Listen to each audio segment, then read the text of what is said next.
het die wet niks nie.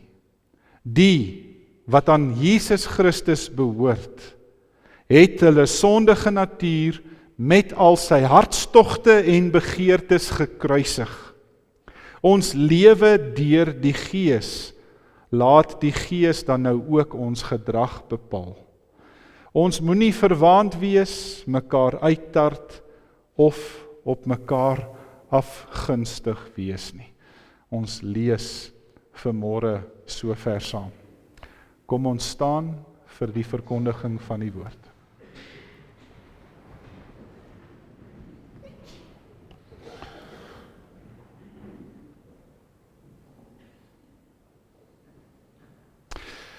Here Jesus, soos elke ander sondig, kom ons maar weer gebroke na U toe.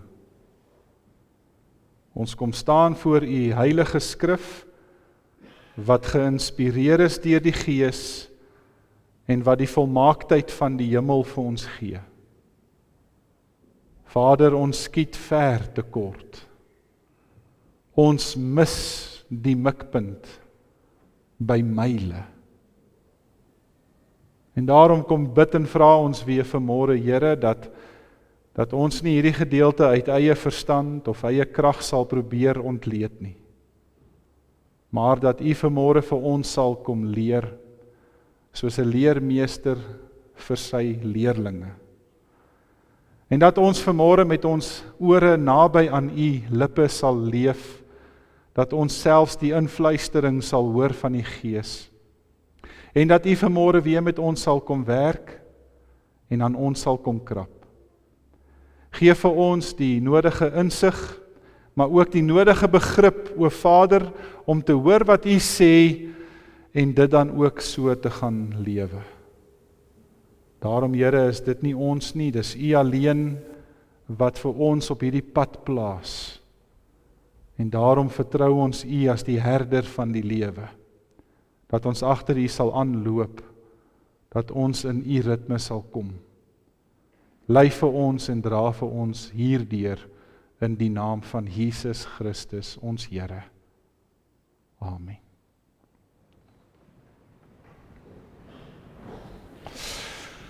Daar is hy gemeente, dis nou is eintlik 'n ongelooflike brief. Paulus was in sy eerste sendingreis deur hierdie streek van Galasië. Hy het van Antiochia afgegaan en hy's op in die noorde in en hy's deur die streek van Galasië in 46 en 47 na Christus. En eintlik die ongelooflike ding wat hier gebeur het, is dat die evangelie uiteindelik oopgebars het vir die heidene. Vir die mense wat nie God se volk was nie. Die mense wat nie die Jode was nie, vir die mense vir wie hierdie boodskap nie beskore was nie. En Paulus kom in hierdie Galasië gebied in, as jy in Lukas se weergawe van Handelinge gaan lees, dan hoor jy dat die heidense gelowiges vol blydskap was oor hierdie boodskap. En hulle was gevul met die krag van die Heilige Gees. En as 'n ou hierdie goed hoor en hoe Paulus op hierdie sendingreise van hom al hierdie suksesse behaal het, dan vra ek vanmôre vir myself die vraag: is dit nie dalk die opsomming van 'n Christen se lewe nie? As ek en jy vanmôre as kinders van die Here ons lewens moes opsom, sal dit nie wees dat ek en jy met geluk gevul is en deur die werk van die Gees leef nie. Want dis eintlik die ongelooflike ding van wat hierdie evangelie aan ons kom doen. En Paulus het hierdie ongelooflike dring in hom gehad nadat die Here Jesus hom radikaal tot bekering gebring het, dat hy deur die Gees meegevoer is. Dat die Heilige Gees deur hom begin werk het en dat hy die onbekende wêreld daar buite ook gaan bereik het. En ek weet nie of u dit vanmôre verstaan nie, maar dis hoe die werk van die Gees in jou en my lewe is. Daar is 'n magnetiese krag in ons. En dis eintlik Paulus se hele opsomming van hierdie brief, dat daar op die einde van die dag altyd twee pole is waar ek en jy in die middel staan, en hierdie twee pole werk teen mekaar, en die een trek ons na hierdie kant toe, en die ander een trek ons na die ander kant toe. En Paulus kom in die opsomming van hierdie boek, en hy kom in die hoofsom, en hy kom sê, daar die Gees julle lewens bepaal. Ons gaan nou uitkom by die rede hoekom Paulus dit skryf. Want daar was 'n goeie rede hoekom hy hierdie brief aan die Galasië gemeente rig. En hy sit in die tweede sendingreis in 49 tot 52 sit hy sy reise voort en hy gaan weer deur hierdie gemeentes in Galasië, maar die Here dring vir Paulus op sy tweede sendingreis om verder te druk. Hy moet Griekeland toe gaan. En so gaan Paulus op na die noorde toe, na Filippi toe, na Thessalonika toe. En dan gaan hy af onder toe, suid, en hy gaan in Korinte in.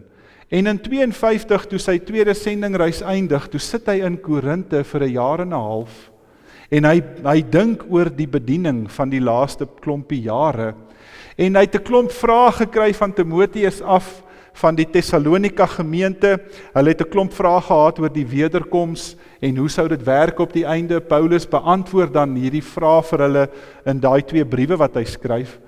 Maar dan is daar 'n klomp gemeentelede in Galasië.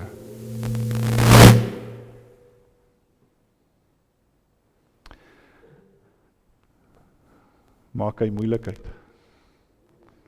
Daar's 'n klomp gemeentelede in Galasië wat aan Paulus in Korinte skryf, en dit is 'n klomp besorgde lidmate. En hierdie lidmate sê vir Paulus, jy sal nie glo wat hier gebeur nie. Hier is nou nuwe predikers in ons gemeente, en hulle kom oor van die Jode af, die Jodense gelowiges, die Joodse gelowiges wat Christene geword het, en hulle kom las nuwe onisse op ons. Hulle sê vir ons, julle kan nie net gelowig word nie, julle moet weer die wet van Moses aanhang. En as julle die wet van Moses aanhang, moet julle maar net soos die Joodse gebruike weer julle self laat besny, anders kan julle nie julle self Christene noem nie. Maar dis nie al wat in hierdie brief staan nie. Hierdie mense sê vir Paulus, daar is ook heidense gelowiges. Heidense gelowiges, predikers, groot name, en hulle kom in die gemeente in en hulle praat teen hierdie Joodse gelowiges. Hulle sê vir die gemeente, man, moet julle nie steur aan wette nie. Moet julle nie steur aan die gebruikelike rituele van die Joodse se geloof nie. Moet ook nie dink aan besnydenis nie. Julle is vrygemaak. Julle kan nou lewe net soos julle wil. My seentjies het op 'n stadium met sulke magnetiese blokkies gespeel. Ek weet nie of julle dit al gesien het nie. Hulle het nogal oulike video's op YouTube daarvan. Hierdie klein magnetiese bousteentjies, en dan kan mense enige iets met daai goed bou, en hoe meer magneetjies jy het, hoe groter kan jy jou strukture maak. En die ongelooflike ding van hierdie magnete is, dat dit vir jou leer van aantrekking en aftrekkingskragte. En as jy dan jou struktuur in jou kop het, en jy wil dit aan mekaar sit, en die pole wat na mekaar toe moet trek is teenoorgesteldes, dan druk hierdie struktuur weg van mekaar, of jy kry hom nie aan mekaar gesit nie. So wat jy dan moet doen is, jy moet jou magnete omdraai, dat jou positiewe en negatiewe pole na mekaar toe trek, en sodoende maak hierdie 'n splinter nuwe prentjie. En hierdie briewe wat hierdie gemeente aan Paulus skryf, laat hom onmiddellik aan hierdie prentjie dink, dat jy losgemaak word van die magnetiese veld van die Gees, as jy begin dwaal oor die evangelie. Want die Heilige Gees het een doel vir jou en my lewe. En dit is om ons die aantrekkingskrag van die hemel te gee en die afstotende krag van die wêreld. En wat hierdie gemeente gedoen het, is hulle het dit verontagsaam. Hulle het dit geïgnoreer. Hierdie mense het weer begin luister na ander stemme in plaas van na die suiwer verkondiging van die woord. En Paulus is besorgd hieroor en hy skrywe hierdie brief aan die gemeente in Galasië en hy sê vir hulle, pas op, hoekom? Want julle ewige lewe kom nou in gedrang. As julle nie bly by die suiwer verkondiging van die evangelie nie, dan verloor julle die aantrekkingskrag van die Heilige Gees. Inteendeel is Paulus in 1 Tessalonisense 5 vers 19 so ernstig daaroor, dat hy sê, daar's mense wat die Gees bedroef. Het julle gedink julle kan dit doen? Jy kan die Gees van God bedroef. Inteendeel sê hy ook in ander briewe, in Efesiërs 4 vers 30, julle maak die Gees hartseer. Julle werk teen hom. Die Hebreërskrywer en Petrus gaan selfs nog verder. Die Hebreërskrywer sê in Hebreërs 3 vers 8 en 4 vers 7, en in Petrus sê dit ook in 2 Petrus 1 vers 19, dat julle harte verhard het teen die werk van die Gees. Julle het gekies om die magnetiese pole op mekaar af te forceer. En dit is 'n geweldige, gevaarlike posisie om in te wees. Want Paulus kom en hy sê, julle verontagsaam nie net die stem van die Gees nie, julle verontagsaam die waarheid van die evangelie. En waar die evangeliese waarheid op die spel kom, sê Paulus in daai brief, in hierdie ongelooflike brief in hoofstuk 1 vers 8 en 9, dat as daar sulke valse predikers onder julle is, moet hulle vervloek word. Dis harde woorde. As hulle 'n ander evangelie verkondig as wat julle ontvang het, vervloek is hulle, sê Paulus dit 2 keer. Want hierdie mense, sê Paulus, dien nie vir Christus nie. Hulle dien hulle eie selfsugtige begeertes onder die mag van die heerser van hierdie wêreld. Julle Paulus, as hy hierdie brief begin skryf aan hierdie Galasië gemeente, is hy so ernstig oor hierdie saak, dat hy nie hierdie brief inrig soos al sy ander briewe nie. As julle Efesiërs en Filippense en Kolossense gaan lees, Korintiërs, sal julle agterkom, daar's 'n ritme aan Paulus se briewe. Al sy briewe begin met 'n seënuitspraak, en dan gaan dit oor in 'n danklied, en dan begin hy met die gemeente oor goed te praat. Paulus is so ernstig oor hierdie saak, dat hy al daai dinge mis. Hy begin dadelik die bil aan die horings te pak, hy val met die saak in die deur van die huis, in vers 4, dan sê hy vir hulle, hoekom het julle so vinnig van die pad af gedwaal? Ek was daar nog laas by julle. Ek het vir julle nog laas vertel van die verlossing van Christus, die lewemaker. Hoe kon julle dit so vinnig verontagsaam, deur hierdie Jode wat hierdie onisse nou op julle kom gooi? In gemeente, ek is nie 'n ou wat daarvan hou om my uit te spreek teenoor ander groepe nie. Maar kom ek sê vanmôre vir u, dat die mense wat in hierdie wêreld van ons, en daar's baie van hulle in ons dorp, in ons streek, wat terugbeweeg na die wettisisme van die Joodse geloof, vervloek is hulle.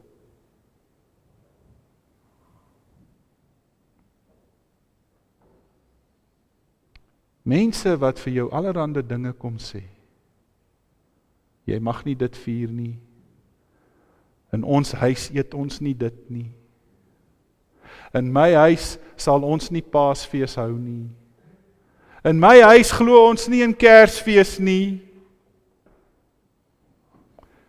Dis waaroor Galasiërs gaan. En daar's 3 groot kenmerkende eienskappe wat Paulus vir hierdie gemeente skryf, om vir hulle te sê, daar is 'n goeie rede hoekom julle kan terugkeer na julle bron toe, na julle beginsels toe. En ek het reeds die eerste een aan u genoem. Hulle wat nie wou by die suiwer verkondiging van die woord nie, hulle moet uitgekruid word as vals. En liewe gemeente, in hierdie wêreld vandag, die grootste predikers in hierdie wêreld, moet ek en jy gaan toets aan die verkondiging van die evangelie van Christus. Weet, as 'n ou wil veilig bly op 'n kansel, bly weg van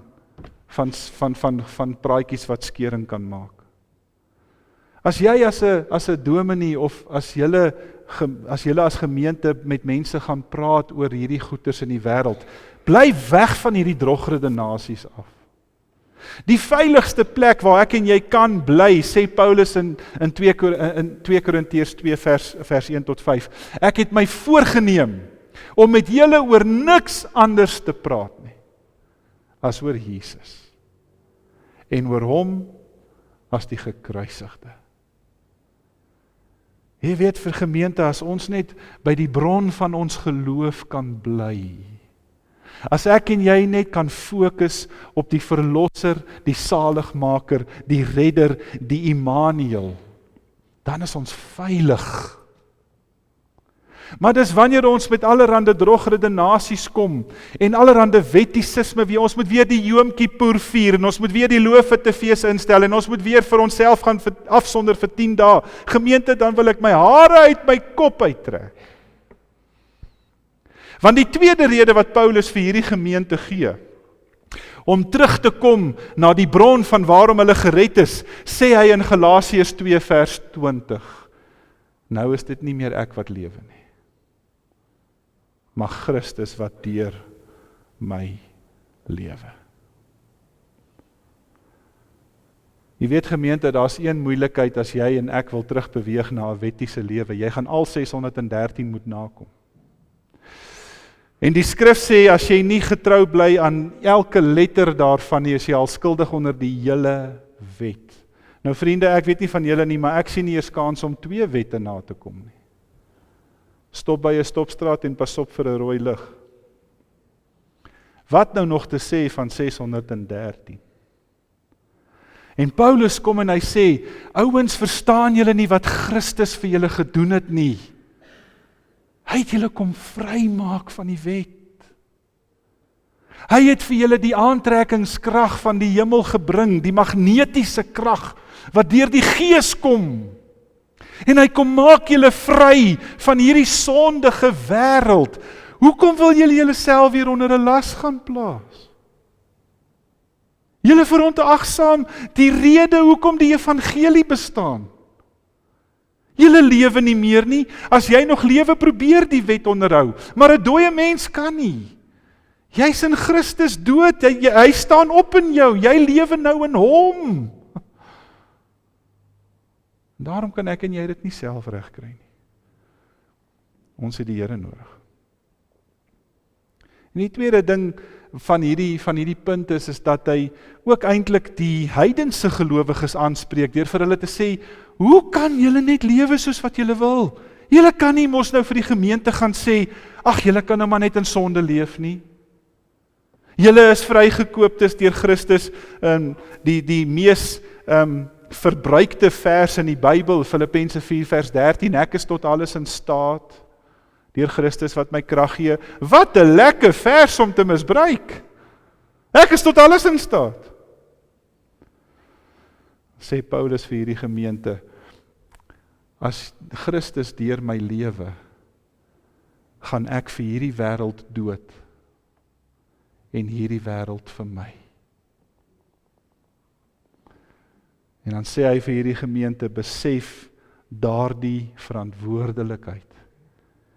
Moenie julle self onder 'n wet plaas nie, moenie julle laat besny nie, en moet ook nie dink dat julle vryheid God se genade breed maak nie. Kinders van die Here Jesus, wat lewe soos wat hy van hulle vra om te lewe nou weg van hierdie wêreld af. En dan is daar 'n derde rede wat Paulus vir hierdie gemeente gee. 'n derde rede wat hy vir hierdie gemeente gee om terug te kom na die beginsel van hulle geloof toe, en dit is gemeente, dat ek en jy in die magnetiese krag van die Heilige Gees nou leef. Moenie die stem van die Gees in jou lewe uitdoof nie. Jy weet, daar is 'n baie fyn stem in elke een van ons se lewens, wat vir jou en my elke dag rig, en elke dag dra, en elke dag lei, en ons bring by 'n besef van reg en verkeerd. En Paulus sê, dit is die werk van die Heilige Gees, Hy sê 2 keer in hierdie gedeelte wat ons saam gelees het, gee die sondige praktyke op. Lewe nou deur die krag van die Gees. Wees versigtig met hoe jy lewe. En dan noem Paulus 2 lange lyste op, die praktyke van die sonde en die praktyke van die Gees, die vrug van die Gees. En as jy na die praktyke van die sonde gaan kyk, is daar so 15 dinge wat hy noem, en dit kan opgedeel word in 3 vlakke. Die eerste vlak is dit wat persoonlik is. In jou persoonlike lewe is daar onsedelikheid, onreinheid, losbandigheid, dronkenskap. Daai is sondige praktyke wat magneties in jou intrek in hierdie wêreld, maar dan is daar ook goed wat in die gemeente gebeur. Vyandskap, twis, jaloesie, onmin, woede, selfsug. En dan is daar goed wat jou getuienis na die wêreld toe beïnvloed. Afgodery en towery. Dit is praktyke van wat die wêreld uitoefen. En daarom sê Paulus, dit is so sleg, hierdie sondige praktyke wat in die gemeente ingespoel het, is dat hulle nie meer geloofwaardig vir die wêreld was nie. Hulle het die krag van die Gees verloor. En dan noem hy die 9 vrugte, die 9 skywe van dieselfde vrug. En dit word opgedeel in 3 vlakke, persoonlik, gemeentelik en dan in die samelewing daar buite. Persoonlik gee die Here vir jou en my liefde en vrede en geluk. In die gemeente gee hy vir ons eensgesindheid, genade en geduld. En in die wêreld daar buite gee hy vir ons sagmoedigheid, selfbeheersing. Nou daar's 'n woord wat Paulus in hierdie gedeelte gebruik. En die Griekse woord is die woord peripateo. As hy sê plaas julle onder beheer van die Gees, gebruik hy die woord peripateo. Die Griekse woord beteken wandel. Nou wat beteken dit om in die Gees te wandel? Wel gemeente, dis eintlik 'n militêre term wat beteken marseer. Begin agter die Gees se ritme aan te stap. Laat die Here toe om die tempo te bepaal. Want as jy nie in die ritme van die Gees stap nie, gaan jou voete sy spore verloor. En dis eintlik wat hierdie ongelooflike woord beteken, is dat ek en jy vanmôre die voorreg het om saam met die gelowiges in Antiochië in Handelinge gelukkig te wees in Christus, maar te beweeg deur die Heilige Gees. En dis wat die Heilige Gees se werking in ons lewens behels, gemeente. Is dat ek en jy in die ritme van die hemel kom. Is dat ek en jy op die frekwensie van God se golwe begin inskakel. Is dat ek en jy magneties begin raak vir dit wat mooi en goed en reg is. Maar dat die Gees ons help om die praktyke van die wêreld en die sonde uit ons lewens uit te drywe. En hoekom is dit so belangrik?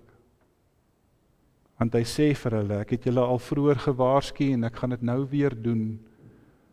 As julle skuldig maak aan hierdie dinge, dan sal julle nie die lewe kry nie. Hy sê vir hierdie Galasië gemeente, julle is vrygekoop. Julle het die evangelie ontvang, julle het die ewige lewe gekry. Moenie dit verloor nie. Pas op, laat dit nie uit julle hande uitglip nie. Maar wees gedurig daarop voorbereid om te beweeg deur die praktyke van die Gees en los die praktyke van die wêreld waar dit hoort. So liewe vriende, wat behels dit dan vanmôre vir jou en my? Wat sê Galasiërs? Ek dink nie daar is vanmôre 'n beter boek om te gebruik in hierdie wêreld as Galasiërs nie. Want ek en jy is partykeer maar geneig om te verleer wat die Here van ons vra. Ons vergeet so baie keer wat die Here Jesus se koste vir ons lewe is. Dat ek en jy nie meer oplet op hoe ons lewe nie. Dat ons partykeer soos die heidense gelowiges vir mekaar sê, ag, ek kan maar lewe soos ek wil, môre vra ek maar net vergifnis. Of baie keer lewe ons soos die Joodse gelowiges, ons is te wetties. As ek dit gaan doen, gaan daai straf op my kom. As ek dat gaan doen, gaan daai oortreding my tref. Waar Paulus vir jou en my vanmôre kom leer, leef in die vryheid van jou geloof. Maar leef dit onder die krag van die Heilige Gees. Hoe lyk jou lewe? Is jy vol blydskap oor die Here Jesus wat jou gered het? En is jy ook so bly dat die Heilige Gees jou in hierdie wêreld vat en jou nie los nie? Of is ek en jy partykeer maar soos die Galasië gemeente, uitsakkend, wegdrywend? Wel dan luister ons vanmôre na Paulus. En mag ek en jy ag slaan op hierdie ongelooflike evangelie, ons lewe deur die Gees, vers 25. Laat die Gees dan nou ons gedrag bepaal. Want dit word jou getuienis na die wêreld daar buite. Partykeer is jy die enigste Bybel wat iemand gaan lees. Wat gaan hulle van Jesus lees as hulle jou sien? Wat gaan hulle van die Heilige Gees beleef as hulle na jou gedrag kyk? Die evangelie is op die spel wanneer die evangelie op ons hande en voete leef. Kom ons maak ons oë toe, dan bid ons saam.